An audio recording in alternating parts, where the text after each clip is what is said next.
All right, and we are live. Welcome back with Murphy Mac to another episode of the Fitness Beginner Podcast. It's Monday. Hope y'all had a great day today, and I hope y'all have a good rest of your week. Do something positive, work towards your goals, go get after it. Don't make no excuses. The year's almost over. It's December 2023. So what you gonna do before the new year starts? What you gonna do?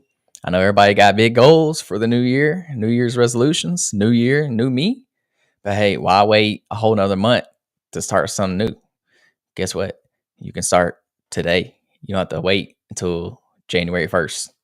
So what you waiting on? Go get it. Today's podcast is about fitness slang, fitness lingo that I think all beginners need to learn. They need to know to help them feel more educated in the gym. Like to help them feel like they know what's going on, like they're not clueless in there. So these few little slang terms I got will help you feel more confident in the gym, help you know what you're talking about, especially if you're working out with a partner or you're working out with a stranger or like you're working out in there with somebody else. It's gonna be good to know these few uh, little terms, understand what they mean, because they're not necessarily terms you would use in your normal everyday life. So I got like 10 or 11 of them, pretty basic, pretty simple ones. If you've ever worked out before, you probably already know these, but we're going to run through them just in case y'all don't. So hopefully y'all learn something new. Um, Hope y'all learn one of these that are new that you can use them in your own fitness journey. But before y'all know, I got to update you about myself. Not much new going on. I actually did start using a new fitness app. So it's called Boost Camp. It's a free app. They got little free training programs on there that you can use. And the one I'm using now is it's like an Arnold Schwarzenegger workout, 6 days a week. One day is chest and back. The next day is shoulder and arms. And then the next day is legs. And then you repeat that twice. So it's a 6 day a week workout. And that's what I'm doing right now. I just want to do something different. I used to do push pull legs. That's what I'm used to. But I just want to change it up and do something different. That way I'm just not getting stuck in a rut doing the same thing over and over again. I want to switch it up, follow a strict routine. And I'm really trying to put some more strength on. I lost a lot of strength during the Ironman training. So I want to don't necessarily want to put on a bunch of weight. I do want to put on a little bit more weight, but I really want to focus on putting on some strength. So that's kind of why I decided to follow this training program. And it's 16 weeks, I think. I'm going to do it. And then after that, we'll readjust and do something different. But until then, we're going to stick to it. Hey, and then the app's free. So if you want to try it out. It's called Boost Camp, like BOOSTCAMP. It does have a paid version where you can have a little bit more options, so you can customize it a little more. But if you just want something free, hey, check it out. It's a great resource. They got free stuff on there to use. If you have no clue where to start, I highly suggest it. It'll give you some good workouts to do, a good starting point. So yeah, y'all give it a try. Enough about that. Let's hop into the podcast topic for today. I want to emphasize the importance of learning these slang terms because they'll help you feel more confident in your gym experience. Like I said, these are only a few. There's very many slang terms. I'll never be able to cover them all, but we're going to go over the basics today. And I kind of have them broken up into different segments. And the first segment is just gym etiquette. These are the gym etiquette segment. And first and foremost, the first one we got is spotting. So what does spotting mean? So a spotter will spot someone else. What does this mean? It means that you're helping someone else perform a lift on a lift that they may not be able to complete by themselves. So for example, the easiest thing to do is just use the bench press for an example. So if you're bench pressing a weight, say you want to do a set of 10 reps. If you don't think you can get all 10 reps yourself, like confidently, you're going to ask somebody to spot you. So what does that spotting means? You'll stand behind them.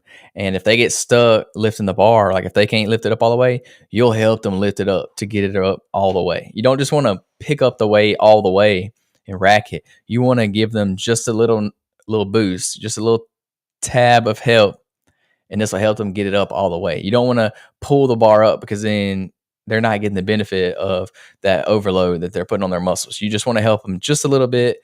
That way they can get it up and they don't get stuck. Because if you're bench pressing and you can't lift the weight up, you'll literally get stuck under the bar and then somebody will have to come pull it off of you because you won't be able to get out. And then you can pretty much spot on any lift. It's just assisting somebody in the lift where they can get a full rep in instead of having to cut the reps short. That's what they mean by spotting. Next is re-racking. What does re-racking mean? This deals with when you're dealing with free weights. This basically just means put the weight back where you got it from. Most racks will have pegs that you can put the weights on. So when you get done with whatever you're doing, put the weights back on the rack, back on the shelf or wherever your gym stores them. Some gyms will have a weight rack, like a weight stack, where it's just weights on there. And then a lot of gym equipment will have places built into the gym equipment where you can put the weights at. So like on the back of the equipment, normally there will be some kind of peg you can put the weight on. So what you want to do is when you get done with your lift, you got to re-rack your weights, put them back in the rack where you got them from. Clean up after you. Don't leave all the weight on the bar. Don't be that guy. I used to be that guy. I'm not going to lie. And I feel bad about it now. And now I will never not re-rack my weights. Like I used to, when I get done, say the bench press, we use it again. When I get done with my bench press, I would just leave the weight on there for the next person to unrack it, to put whatever weight they on there, to put whatever weight they want on the bar. But I don't know why I used to do this, honestly. I was just lazy, but I don't do this anymore. I don't know what made me change, but I guess because I got tired of other people doing it to me. So it made me realize, hey, I'm doing the same thing, so I'm not going to do this anymore. So re-rack your weight. Nobody likes somebody that just leaves weight on the bar or on the machine, or even the worst. The one thing that gets me the worst is when people leave weight on the floor. Do not leave your weights on the floor. You don't leave stuff on the floor around your house. Like you'd be mad if I come in your house and just left my shoes in the middle of your living room. Well, don't do that at the gym. Don't just leave weights on the floor. Don't leave the dumbbells on the floor. Put the dumbbells back in the rack where you got them from. Whatever equipment you use, no matter what it is, put it back where you got it from. And if it wasn't in the right spot when you got it, you know where that equipment goes. Put it back in its correct place where it goes. It's my biggest pet peeve to see weights on the floor. Like I can't stand that. One, it's a safety hazard. And two, it just looks bad. Like you wasn't raised in a barn. Put your stuff back where you got it from. It's not that hard to re-rack. If you got the weight off the rack, I guarantee you can put it back on the rack. Like it's not that hard. So those are just two gym etiquette terms. Now we're going to talk about some core concepts that you need to know. So these are very basic. But first we have rep, we have set, and we have form. So what is a rep? A rep is short for repetition. A repetition literally just means doing an exercise one time. So bench press. If you're holding the bar, you unrack the weight, you lower the bar to your chest, and then you extend the bar back out till your arms are fully extended. That's one rep. So I think it's pretty self-explanatory what a rep is. Doing one repetition of whatever exercise you're doing, that's a rep. Next, we have a set. So sets are, say, for example, you do 10 reps. Well, when you get done with those 10 reps, that would equal one set. So you want to do, for example, 3 sets of 10 reps. So that would be 30 reps total. So a set is just how many separate times you're going to do that exercise. Say you may only be doing 5 reps per set. So if you did 3 sets of 5, then that would only be 15 reps total. So a set is how many reps you're going to do at a given time. And then you would take a break. You would do 10 reps, stop, take a break, and then you would continue to do 10 more reps. Those would be 2 different sets. So your reps make up your sets. And the next one is form. So what is form? It is performing the lift correctly, doing it with the right technique. So you can kind of use form and technique interchangeably. It's literally how you do the lift the correct way. So every lift has a correct form, it has a correct technique, and you want to make sure you're doing it right, because if not, you can hurt yourself. You can get injured very easily, especially if you're lifting a lot of weight. So especially when you're a beginner, you really want to focus on perfecting your form, especially during squats, deadlifts, bench press. These are all things you can easily hurt on. So you need to make sure your form is correct. Make sure you're performing the exercise correctly, the way it was made to be performed. Don't do no ego lifting or anything, because that's gonna get you injured. And I just used another slang term without even realizing it. I said ego lifting. So while we're at it, I'll tell you what ego lifting is. It's basically lifting more weight than what you actually can. So when you're lifting weights, you only want to do enough weight to where you can perform the exercise correctly without your form ever breaking. Without doing it, you want to be able to do it with the correct form. If you can't do the lift with the correct form, then you're using too much weight. So ego lifting is when you're doing it incorrectly because you got too much weight on there. You're trying to either show off, or you're trying to prove to somebody that you're strong, or you just think you can lift more than what you actually can. That's called ego lifting. You don't want to do that, because that's going to lead to injury. The next segment, we have power phrases. So maxing out. What does maxing out mean? It means reaching your maximum lifting capacity. So most of the time when people do maxes or maxing out, they're really referring to doing a 1 rep max. So this would be the absolute most amount of weight you could lift one time. You could do it for 1 rep. That would be your 1 rep max. That would be you maxing out. But it don't have to be 1 rep. You could do a max of 5 reps, 10 reps, whatever you want to do. But most of the time when people talk about maxing out, they mean they're going to do 1 rep. So how much weight could I squat one time? How much weight could I bench press one time? That would mean I'm maxing out. So like if anybody ever says, yeah, I'm going to the gym today and I'm going to max out on the bench press, they mean they're going to go put as much weight on the bar as possible and lift it one time. That's what they mean. Next one is superset. So what is a superset? It's when you do 2 exercises back to back with no rest or minimal rest. So for example, you could do a bicep curl and then superset that with tricep dips. And this will kind of give you it kind of increase the intensity of your workout. It'll also bring in a little cardio effect too, because you're not giving your body rest. You're going from one exercise to the other. Most of the time, people will do supersets of 2 opposite muscle groups. So muscle groups that work together, or in this case, I use a bicep and a tricep. So that's both your arm muscles. But some people will superset like back and biceps, or they'll superset chest and tries, or shoulders and tries. Those superset muscles that work with each other. But at the same time, or another time, people will use, I can't speak. Words is not coming out my mouth today.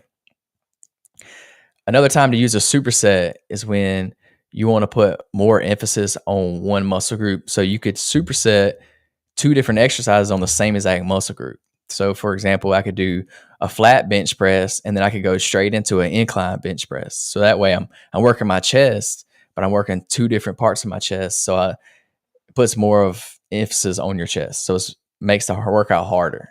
So you can also do it with the same muscle group. It just depends on what you're trying to do. You can do it both ways. The next segment is cardio. So cardio term, the first one I have is HIIT. So HIIT is spelled HIIT. There's 2 I's in there.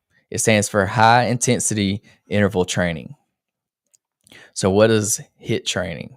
It is breaking up high intensity workouts in different time segments. So what you'll do is, say for example, for 1 minute, you'll go super hard on one exercise as hard as you can, and then you'll take a break. And then you'll go right back into another exercise super hard, and then you'll take a break.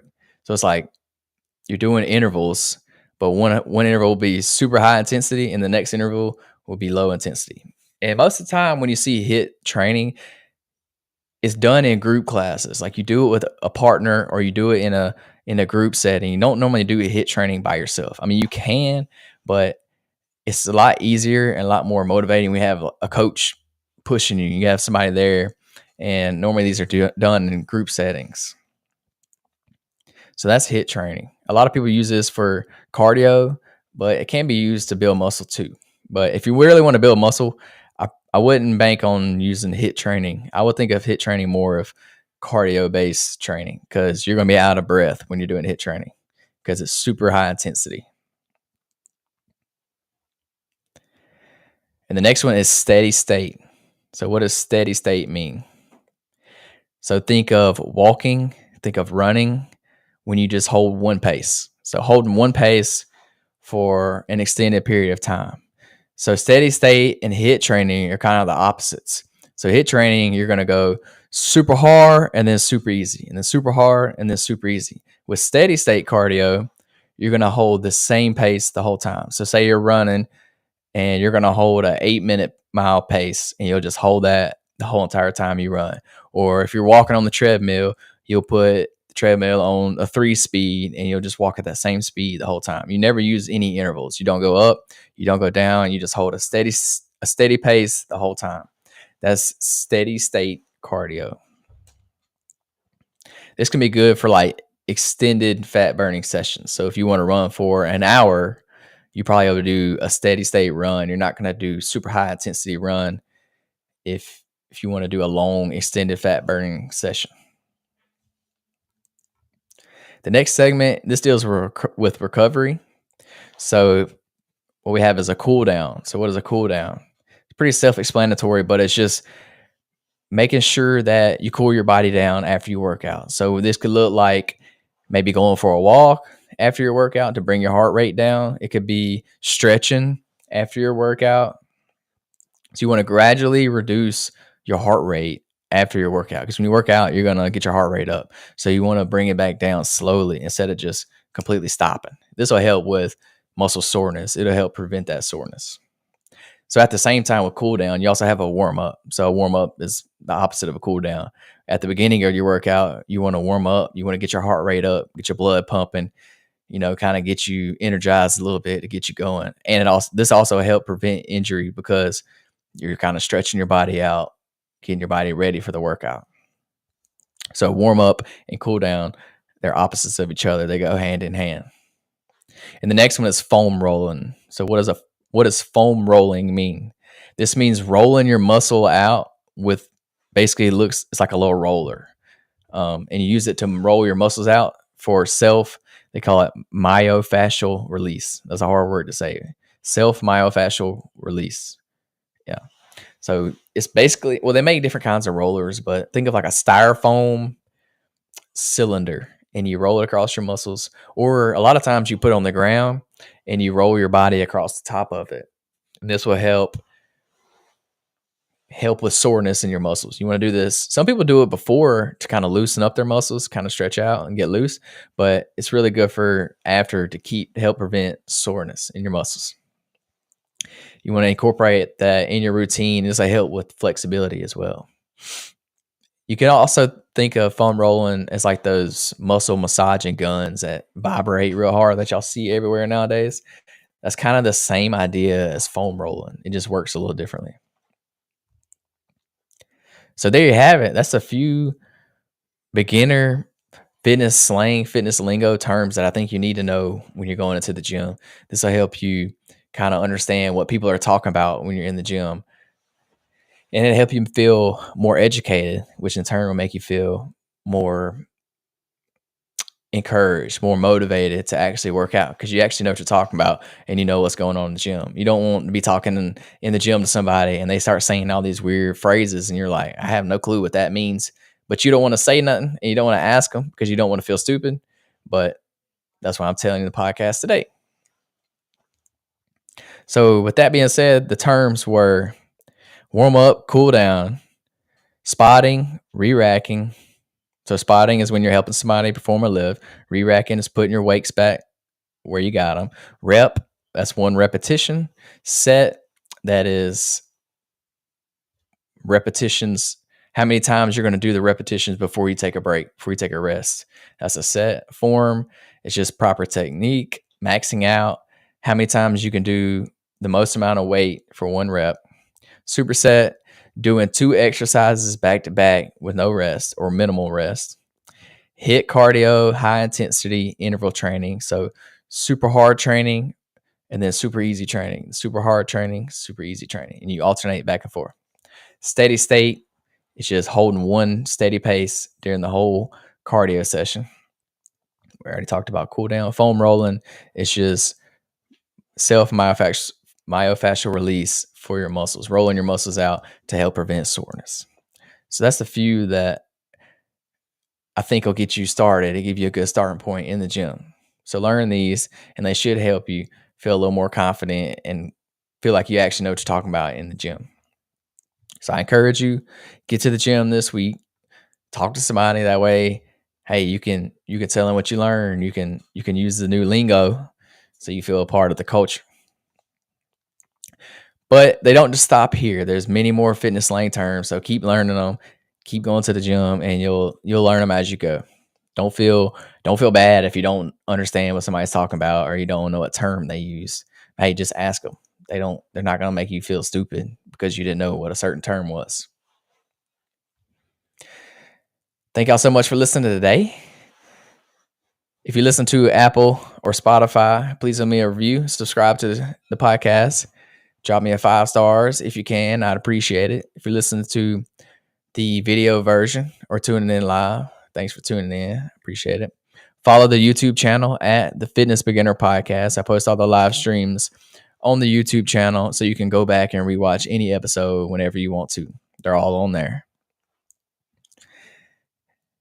Follow me on all my socials, Murphy Mac Fit or Murphy McCammon, pretty much on all the social medias. Appreciate y'all tuning in. Come back next week for another episode of the Fitness Beginner Podcast. Peace, love, protein. We out.